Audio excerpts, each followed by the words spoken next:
Hi friends, പുതിയൊരു വീഡിയോയിലോട്ട് ഏവർക്കും സ്വാഗതം. അപ്പോൾ ഇന്നത്തെ വീഡിയോ എന്ന് പറഞ്ഞാൽ ടി വിയിൽ എങ്ങനെ ഫയൽസിൻ്റെ കൂടെ നമുക്ക് സബ് ടൈറ്റിൽ, അതായത് മലയാളം സബ് ടൈറ്റിൽ എങ്ങനെ ആഡ് ചെയ്യാം എന്നാണ് ഇന്ന് പറയാൻ പോകുന്നത്. നമ്മൾ മലയാളികൾ കൊറോണ ടൈമിലായിരിക്കും ഏറ്റവും കൂടുതൽ വിദേശ സിനിമകൾ കാണാൻ തുടങ്ങിയത്.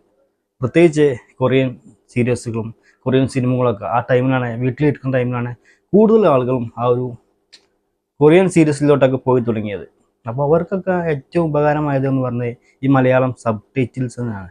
കാരണം ഇന്നിപ്പോൾ MSone, team goat, film crew, movie mirror എന്നൊക്കെ പറഞ്ഞിട്ട് ഒരുപാട് ടീമുകളുണ്ട്. ഇന്ന് ഈ ഒരു സബ് ടൈറ്റിൽ ഉണ്ടാക്കുന്ന ആളുകൾ, പരിഭാഷപ്പെടുത്തുന്ന ആളുകൾ ഒരുപാടുണ്ട്. അപ്പോൾ നമ്മൾ മൊബൈലിലൊക്കെ സിനിമ കാണുകയും സബ് ടൈറ്റിൽ ആഡ് ചെയ്യാൻ വളരെ സിമ്പിളായിട്ട് ആഡ് ചെയ്യാം. നമുക്ക് തിരഞ്ഞെടുക്കാനുള്ള ഒരു ഓപ്ഷൻ ഉണ്ട്. പക്ഷേ ടി വിയിൽ അങ്ങനെ എല്ലാ ടി വിയിലും ചിലപ്പോൾ ഈ ഒരു സബ് ടൈറ്റിൽ തിരഞ്ഞെടുക്കാനുള്ള ഓപ്ഷൻ ഇല്ല. കാരണം അത് ഓട്ടോമാറ്റിക് ആയിട്ടായിരിക്കും ചിലപ്പോൾ അതിൽ വർക്ക് ചെയ്യുക. ഈ ഒരു ഫിലിമിൻ്റെ കൂടെയുള്ള സബ് ടൈറ്റിൽ, അത് ഇംഗ്ലീഷ് ആണെങ്കിൽ ചിലപ്പോൾ അതിൽ ആഡ് ചെയ്ത് കിടക്കുന്നുണ്ട്. ഓട്ടോമാറ്റിക് ആയിട്ട് അത് സബ് ടൈറ്റിൽ ആഡായിരിക്കും ആ ഫയലിൽ, അത് വർക്ക് ചെയ്യും. അല്ലാതെ നമ്മൾ മലയാളം സബ് ടൈറ്റിൽ നമ്മൾ ഈ ഒരു ഫയലിൻ്റെ കൂടെ ചേർത്താലും അത് വർക്കാകാൻ സാധ്യതയില്ല. പല ടി വിയിലും അങ്ങനെ ഒരു പ്രശ്നമുണ്ട്. അപ്പോൾ എങ്ങനെ ടി വിയിൽ ഈ സബ് ടൈറ്റിൽ വർക്കാക്കാം, അല്ലെങ്കിൽ എങ്ങനെ വർക്ക് ചെയ്യും എന്ന് പലർക്കും അറിയില്ല. അപ്പോൾ നിസ്സാരമായ സംഗതിയാണ്.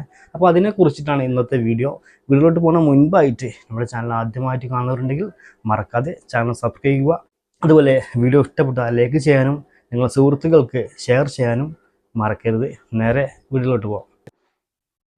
ഞാൻ ഓൾറെഡി ഇവിടെ ഡൗൺലോഡ് ചെയ്ത് വെച്ചൊരു സീരീസ് ഉണ്ട്. അപ്പോൾ അതിൻ്റെ സബ് ടൈറ്റിൽ എങ്ങനെ ചേഞ്ച് ചെയ്ത് കാണിച്ചു തരാം ഞാൻ ടി വിയിൽ വർക്കാവുന്ന രീതിയിൽ.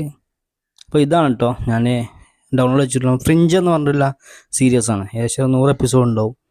ആദ്യം നിങ്ങൾ അതൊന്ന് കോപ്പി ചെയ്യുക, അതിൻ്റെ നെയിം, ആ ഒരു ഫയൽ നെയിം കോപ്പി ചെയ്യുക. അതേപോലെ തന്നെ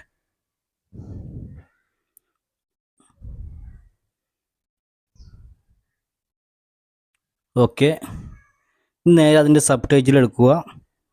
എന്നിട്ട് റീനെയിം കൊടുത്തതിന് ശേഷം സബ് ടൈറ്റിൽ ഫുള്ളായിട്ട് ഒഴിവാക്കുക. എന്നിട്ട് കോപ്പി ചെയ്ത് അവിടെ നേരെ പേസ്റ്റ് ചെയ്യുക.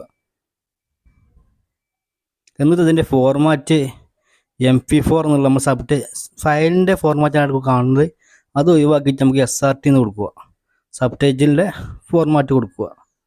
അപ്പോൾ ഓക്കെ, ഇങ്ങനെ ചെയ്താൽ നിങ്ങൾക്ക് വർക്കൗട്ടോ.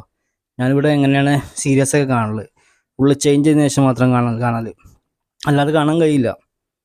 അതുകൊണ്ടാണ് ഞാൻ ഇങ്ങനെ ചെയ്യുന്നത്.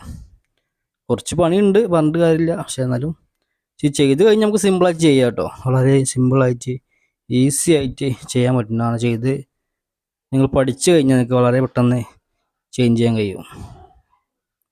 ഞാൻ എല്ലാ സീരീസുകളും സിനിമകളും ഇങ്ങനെ തന്നെ ചെയ്യൽ.